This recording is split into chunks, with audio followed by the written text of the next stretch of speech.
Hello, I am doctor Hridesh from height increase info. So हमारे साथ एक सक्सेसफुल स्टोरीज क्वाड्रिलेटरल की हैं। इन्होंने 11 सेंटीमीटर लेंथन किया है, 5 सेंटीमीटर फीमर में 6 centimetre in tibia, and right now it's time to go home. एंड अभी वॉकिंग कर पा रहे हैं, अपने आप को हैंडल कर सकते हैं, इंडिपेंडेंट भी वॉक कर सकते हैं, स्टेयर भी थोड़ा बहुत अप एंड डाउन कर पा रहे हैं, and condition is quite good. So इनकी स्टार्टिंग टू एंड अभी तक की जर्नी जानते हैं कि हमारे हाइट इंक्रीज इन्फो के साथ, और लेंथनिंग की जर्नी कैसी रही है। And starting height, my starting height was 160 and right now it is 171. So start करते हैं स्टार्टिंग से। ऑल्दो स्टार्टिंग के वीडियोस हम डाल चुके हैं, but just short summary starting से अब तक कैसा रहा है। स्टार्टिंग में तो when I went for tibia तो मतलब और हमने क्वाड्रिलेटरल किया है, मतलब बाइलेटरल किया है। पहले बाइलेटरल फीमर टिबिया किया था दोनों, एंड देन फीमर किया है। तो जब टिबिया की जर्नी स्टार्ट हुई थी तो सब कुछ नया था, सारा एक्सपीरियंस नया था, तो उस समय पेन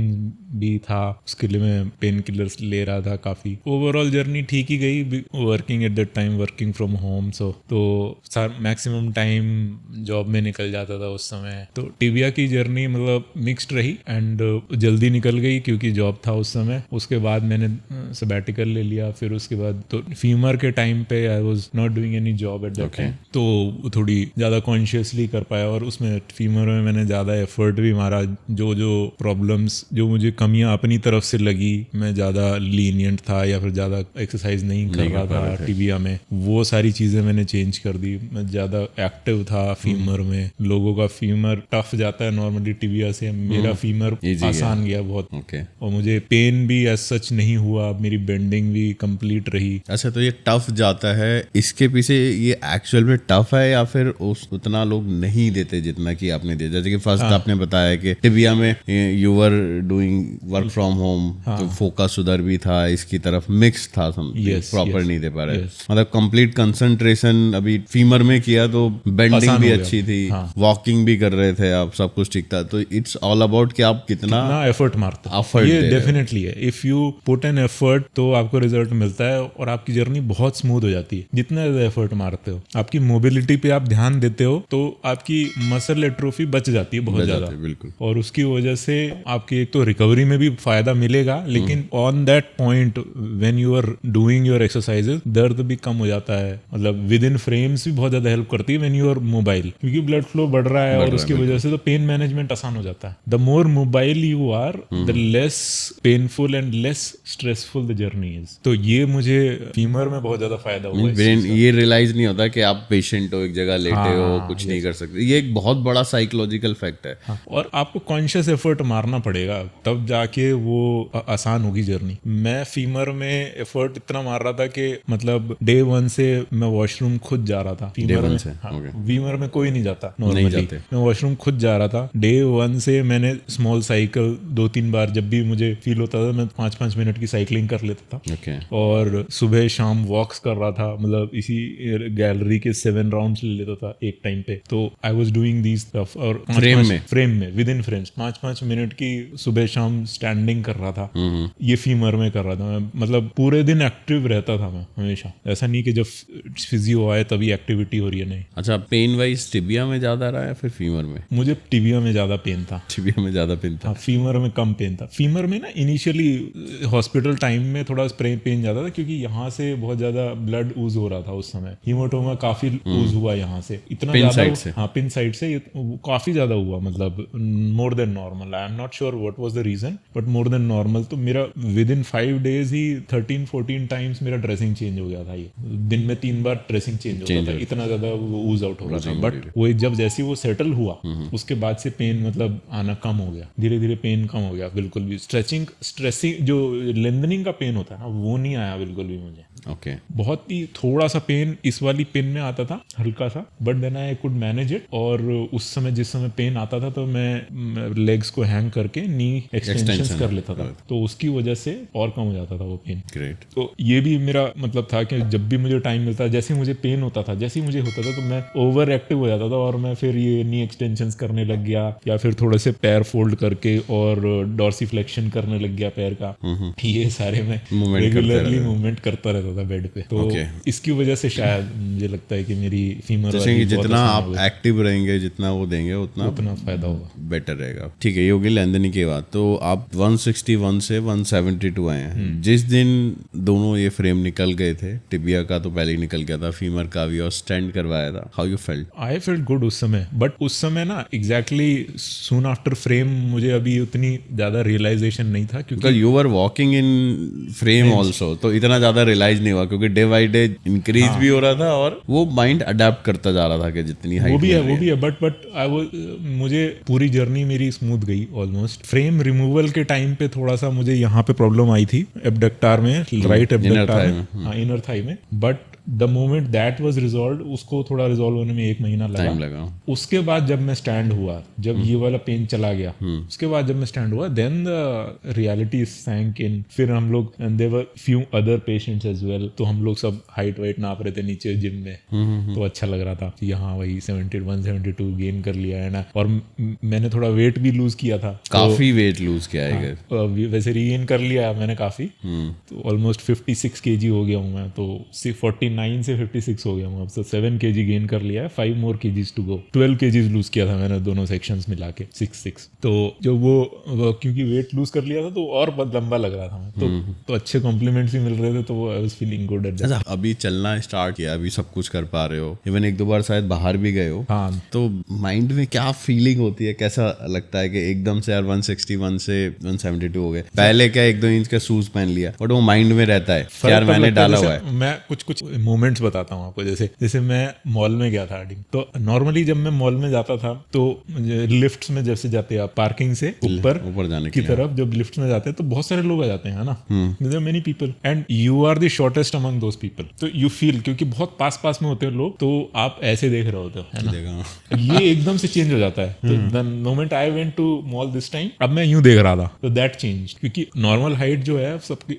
अपनी इंडियन हाइट में 5'6", 5'7" है, 5'6", तो अब मैं 5'8" हो गया हूँ, तो I am able to look down ऐसे, तो वो एक चेंज आया था, काफी अच्छा चेंज आता वो। फिर चलते टाइम तो अभी मुझे थोड़ा सा और टाइम लगेगा उस बेटर ऑब्जर्व करने में, क्योंकि अभी तो मैं कॉन्शियसली काफी चल रहा हूँ कि जिससे मतलब अभी एक्सपोजर भी लिमिटेड ही हुआ, लिमिटेड एक्सपोजर है। वैसे तो आरडी सिटी मॉल में जब मैं गया था तो इट वाज लाइक हेल, इतना भीड़ थी, okay, but people were seeing me and then avoiding. Exposure means I am talking about अभी 1-2 प्लेसेस पे ही गए हो, बट जो यूज्ड टू प्लेसेस थे पहले, वहां से अच्छे से कोरिलेट कर पाओगे। यस कि यार अभी जैसे घर में डोर हैंडल होते हैं, अभी मेरा जो बढ़ फ्रेंड गया आया था, अभी मैंने 2-3 फ्रेंड्स को मिलने के लिए बुलाया था, उनको पता नहीं था पहले, अच्छा, and they got to know directly, मतलब उसी दिन, तो दे वर सेइंग भाई इतना बड़ा रिस्क ले लिया, and although it is worth it, I can see, क्योंकि वो सब मेरे सेम हाइट के थे, ओके, अब मैं उनसे लंबा हो गया हूँ काफी, और वो लोग सब वो मतलब कोई इंसोल्स पहनता है, कोई एलिवेटर शूज पहनता है, सो इवन आफ्टर दैट भी वो अभी मेरे बराबर नहीं है, नहीं आ पाए। तो it's almost 11 centimetre, almost 5 inch, almost 5 inch, that is huge. तो उससे फर्क पड़ता है, मतलब ओवरऑल पर्सनालिटी ही चेंज हो जाती है। वो तो खैर अभी टाइम लगेगा देखने में कितनी पर्सनालिटी चेंज होती है, बट हाँ, you can see your old picture. हाँ, नहीं वो भी है, बट हाँ जैसे ही घर में जाऊंगा तो then I'll feel the your parents knows about this? No, my parents don't know about it. Then how will you handle this?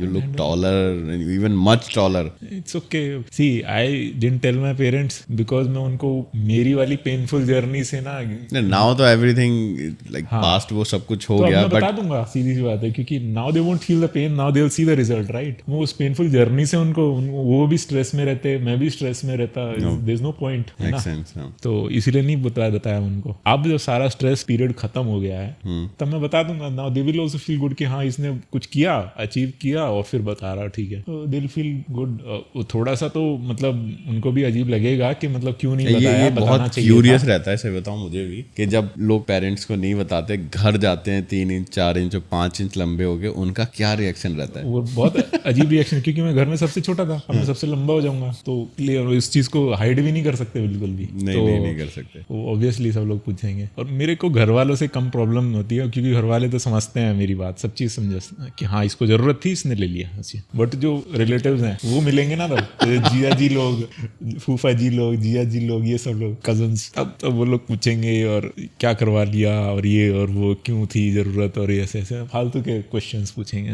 बस वही है, उनको अवॉइड करना है मुझे। अवॉइड क्यों करना है? यू डिड विद योरसेल्फ, अच्छा किया है। मैं तो ये समझता हूँ कि देखो everybody goes for the assets, जो उनके पास, तुम्हारे पास पैसा नहीं है तो तुम पैसा कमाते हो, तुम्हारे पास हाइट नहीं है तुम हाइट लोगे, ऑब्वियस सी बात है। If you can you should you not doing any crime asset, जो तुम जिस चीज की तुम्हें कमी लग रही है, अपने तुम्हें घर की कमी लगे घर खरीद लो। हाँ ऑब्वियस, हाँ उसी के लिए तो कमा रहे हो यार, सीधी सी बात। वन लाइफ, हाँ if you want to do it it's your choice. Yes. And क्यों हाइट चाहिए थी? मतलब ऐसा कभी कुछ माइंड में ट्रिगर हुआ या फिर कुछ इंसिडेंट्स था कि यार हाइट और होनी चाहिए? मतलब because you were doing good in your life, सब कुछ ठीक था। Profession wise I was doing good, finance wise I was good doing good, तो ऐसा कुछ प्रॉब्लम नहीं था। बट सोशल लाइफ वाइज कब ये ट्रिगर किया कि यार हाइट होनी बहुत चाहिए? पहले से ट्रिगर, मेरी हाइट कभी इतनी तेजी से कभी बढ़ी ही नहीं है। Okay. हमेशा बहुत स्लो ग्रोइंग रहा हूँ क्योंकि मैटरनल साइड में पूरे सब लोग छोटे हैं। Okay. मम्मी भी बहुत छोटी है, 4'9" की है मम्मी। अच्छा।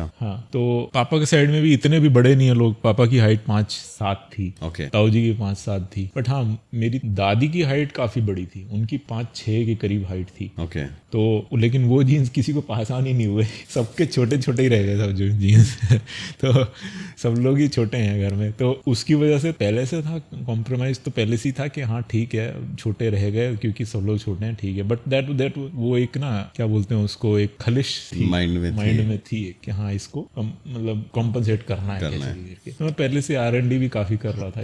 कितना टाइम लगा ये R&D और ये सब कुछ रिसर्च करने में? मतलब बहुत पहले से कर रहा हूँ, मतलब मैं the moment I joined my job तब से मैं सेव के मोड में भी हूँ और तब से मैं R&D के मोड में भी था कि कभी भी जरूरत पड़ सकती है और I have to spend. But हाँ पहले ये था कि it would take a lot of time क्योंकि मुझे सस्ते ऑल्टरनेटिव्स नहीं पता थे कि उस समय मैं देखता था कि बेट्स बोन है और टेले है और ये सब बहुत ही एक्सपेंसिव ऑप्शंस थे। 50-60 lakhs, मैंने कहा इतना तो मैं कैसे सेव करूंगा, बट स्टिल लेट्स सी। तो I was saving for that kind of stuff. तो but then gradually I came to know कि हाँ यहाँ पे भी है, इंडिया में भी है। हाँ, तो मैं उस समय वो लिम लेंथनिंग फोरम फॉलो करता था बहुत पहले से, 2013-14 से फॉलो कर रहा था। आई थिंक वो फोरम ही 12 और 13 में बना है, इससे पहले एक मेक मी टॉलर करके फोरम होता था। तो तब जब वो बना तब से मैं उसको फॉलो कर रहा था काफी। तो बहुत सारी चैट हिस्ट्रीज में पढ़ता रहता था क्या चल रहा है अभी, किसकी क्या स्कोर्स चल रहे हैं, कौन से डॉक्टर्स के कौन से, क्योंकि उसमें डेली ऑपरेशन ये हमने यूट्यूब तो जैसे एक इंटरप्ट कर रहा हूँ अभी स्टार्ट किया है, तो यू नो अबाउट मींस कि हम लोग कब से कर रहे हैं। डेफिनेटली अगर उस टाइम देखा होगा तो उस टाइम भी हमारे पेशेंट मेरे पास तो थे। हाँ, मतलब मैं फॉलो तो सबको कर रहा था उस समय, बट वो मैं उस समय स्केप्टिकल इसलिए था क्योंकि उस समय सब लोगों ने कम ही ऑपरेशंस करे हुए थे। बस ये जो बाहर के लोग थे वो ही मतलब ज्यादा रिलायबल लगते थे मुझे, क्योंकि उस समय क्योंकि वहां पे कॉम्प्लिकेशंस कम आते थे। अब लोग वहां कम बढ़ाते थे हाइट या फिर इंटरनल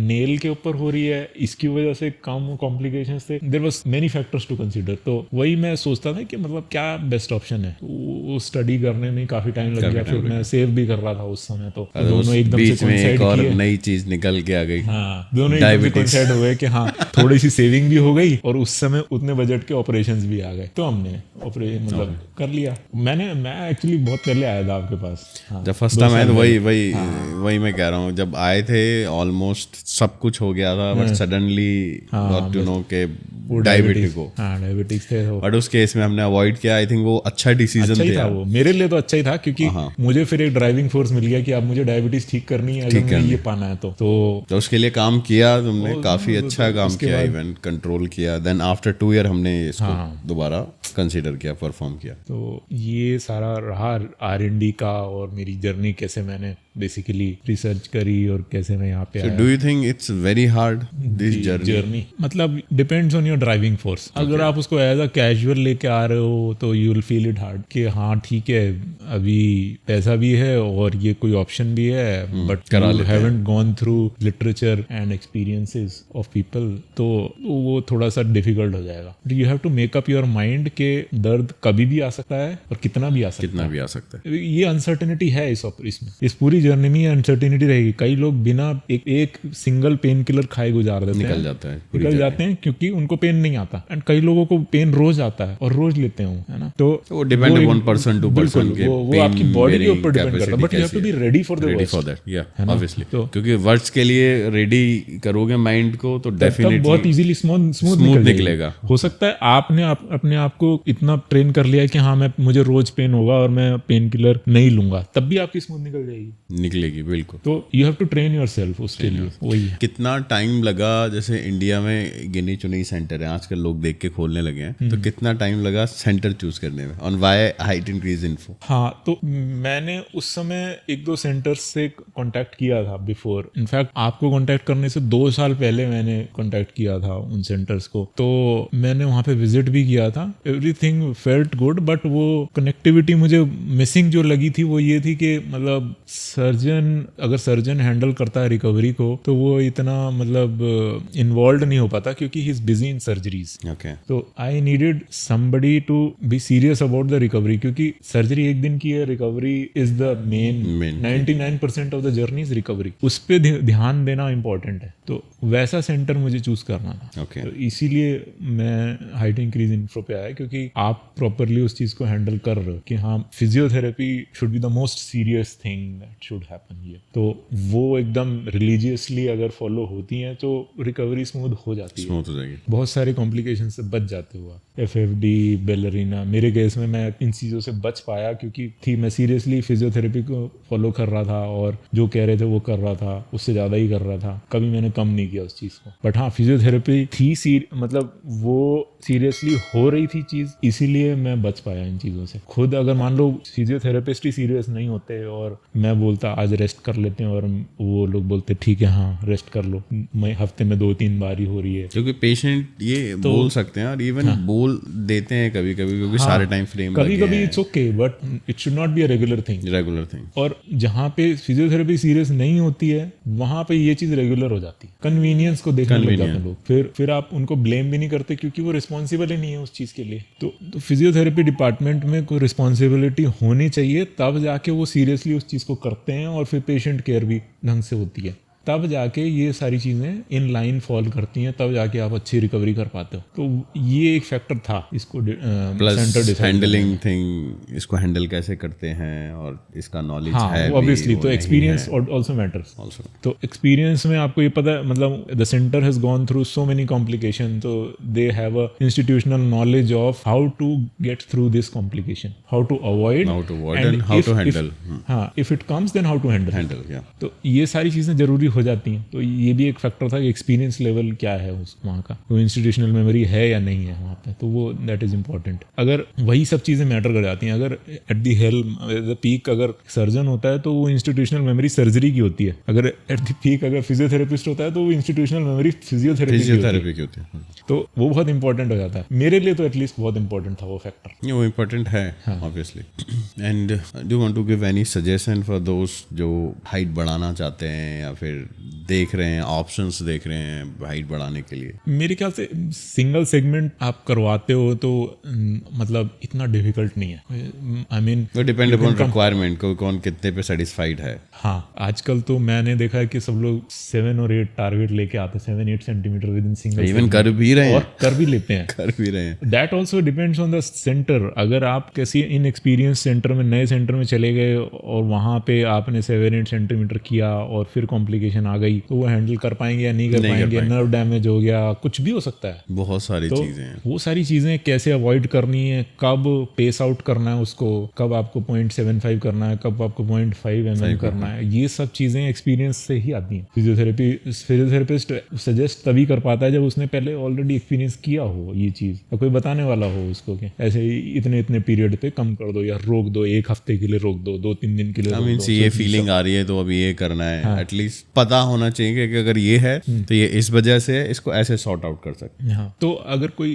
मतलब इंटरेस्टेड है हाइट इंक्रीज में तो सिंगल सेगमेंट करने में, तो I think if you are going for this centre या कोई भी experience centre, it becomes a cake walk. At least I can vouch for कि यहाँ पे तो it won't be a big problem single segment में। तो डबल सेगमेंट में थोड़ा सा ये आ जाता है कि आप कितना मतलब वो वीकनेस, क्योंकि अब जैसे आपने टिबिया पहले कराया या फिर जो भी चीज़ पहले होती है, फिर वो 7 months तक एट्रोफी में रहती है वो मसल, तो वीकनेस ज़्यादा आती है। You will have to consider के कितना टाइम आप रिकवरी को दे रहे हो। लोग आते हैं यहाँ पे क्रॉस या फिर वो करवाने, क्वाड करवाने, लेकिन वो रिकवरी टाइम को जज नहीं कर पाते। वो दो महीने लेके आते हैं। 2 महीने इज नॉट सफिशिएंट फॉर इस सर्जरी में टाइम और पेशेंस, ये 2 चीज चाहिए। हाँ, and you have to understand कि अगर सिंगल सर्जरी में आपको 1 महीना किसी मसल को रिकवर करने में लग रहा है, तो डबल सर्जरी में आपको 2 महीने लगेंगे उसी मसल को रिकवर करने में, क्योंकि वो वीकनेस ज्यादा है उसमें। मुझे भी ज्यादा टाइम लगा। सिंगल सर्जरी वाले जो मेरे साथ में आए थे वो लोग सब 1-2 महीने में चल के चले गए, और मैं 3-3.5 महीने मुझे रिकवर करने में लग गए, क्योंकि मेरी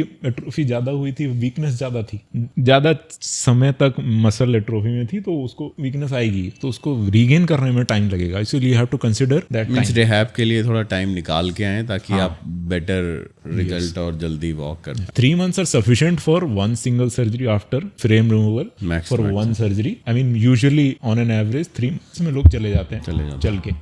and do you want to say anything about हमारे सेंटर के बारे में? हाइट इंक्रीज इन्फो इतना टाइम रहे कैसे सेंटर? हाँ, मतलब आई वुड से कि ओवरऑल ठीक ही है। मतलब थोड़े बीच में कभी किंक्स आते हैं। मतलब sometimes you might be board of food या फिर कुछ और चीज़ तुम्हें ठीक नहीं लगेगी, बट ओवरऑल ठीक है। मतलब जर्नी निकल गई है तो थिंग्स हैव बीन ओके। कोई मेजर इन्फेक्शन नहीं हुआ है तो क्लीनलीनेस बस ओके। कोई फूड का कोई ऐसा कुछ प्रॉब्लम, वीकनेस ज़्यादा नहीं आई है कि मतलब फूड को बोल सकें आप, तो things are okay. But yes, definitely room for improvement is there for all the segments. Apart from physiotherapy, I think physiotherapy is being handled properly, और वहाँ पे मुझे कुछ कंप्लेन नहीं लगती है बिल्कुल भी। ओके, तो ये था इनका 11 सेंटीमीटर का जर्नी का फीडबैक अभी तक। And may be will post his next video जब ये प्रॉपर वॉक करने लगे, प्रॉपर मूवमेंट पे आ जाएं, देन जब भी हमारा सेंटर विजिट करेंगे देन विल पोस्ट। डेफिनेटली मैं अभी भी कर रहा हूँ, बट नहीं, he is doing everything by himself, but अभी वो इंडिपेंडेंस, वो चीज जो आनी चाहिए जैसे पहले थे, उसको आने में, रिगेन होने में थोड़ा टाइम अभी और couple of months लगेगा। डेफिनेटली वो लगेगा।